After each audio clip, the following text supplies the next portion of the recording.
Hello, good morning guys. Once again ako si Nini Gargar. Matag na po ninyo og weekly horoscope, no?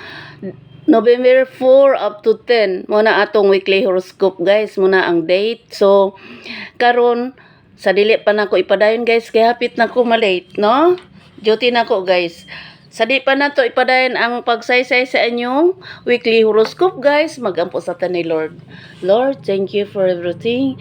Thank you for the blessings. Thank you for the gift of life. In Jesus' name, Amen. The name of Father, the Son, and the Holy Spirit. Amen. So guys, dili ta maglangan. Mainom sa kog milk.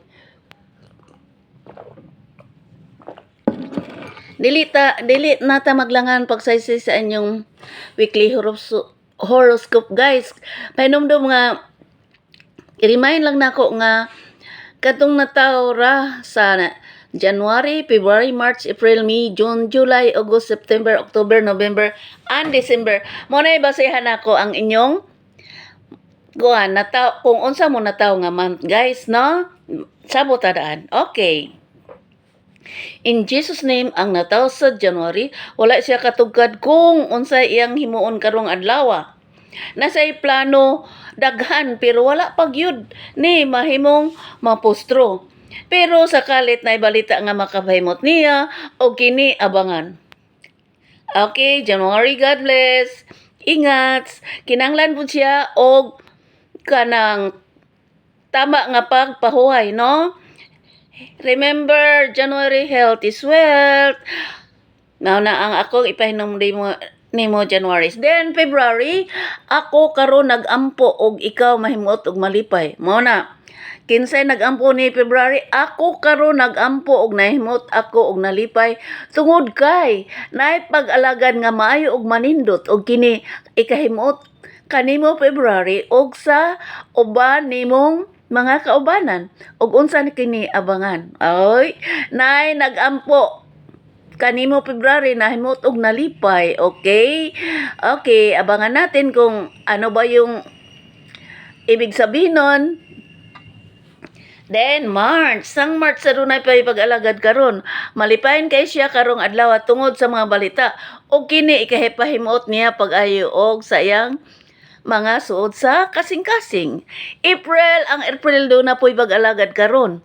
Malipayon og mahimot-anon siya karon tungod kay nay mga nindot nga mga message para niya og kini gikalipay pag-ayo niya karon og sa kalit nahimot siya nalipay og malipayon siya kaayo karon nga mga panahon na og karon nga week, no?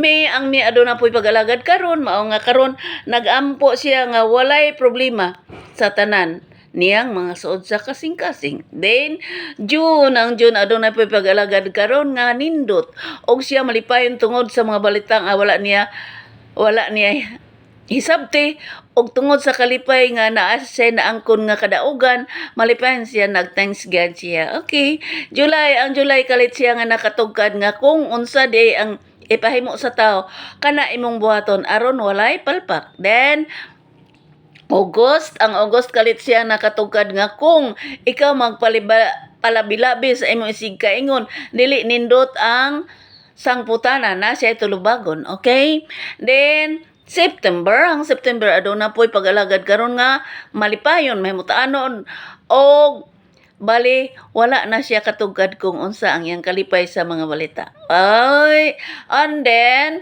malipayon siya tungod sa mga balita nga wala siya mag-expect ni og kini ikahimot niya pag-ayo. Then ang October do na po'y pag-alagad karon nga maayo malipayon og mahimutanon siya tungod sa mga pag-alagad nga nindot og makapahimot. Then ang November aduna po'y pag-alagad karon malipayon siya kay na pa surprise nga bawat siyang kinabuhi og November abangan kung unsa ni nga surprise. Okay, malipay jud ka makalukso ka sa tumang kalipay og unsa kini abangan. Then ang December na po'y pag-alagad karon og kalit siyang nakatugkad kung siya malipayon usab ang balibot malipayon og kini ikahimot niya pag-ay sa mga balita nga dunay mga mabot nga swerte. Okay, nice.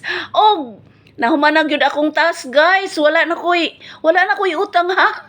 Wa man po ko nangutang ninyo ug wa pod mo na ngutang nako. So ang boto sabot akong task nga hatagan ta mo og kalipay weekly horoscope matag karon og unya, okay? Og kini si Nini Gargar mo ingon, goodbye. I hate to see you go. But have a good time. So long I miss you there I know. But have a good time. Have a good time to all of us guys. God bless. Magandang buhay po. Mwah.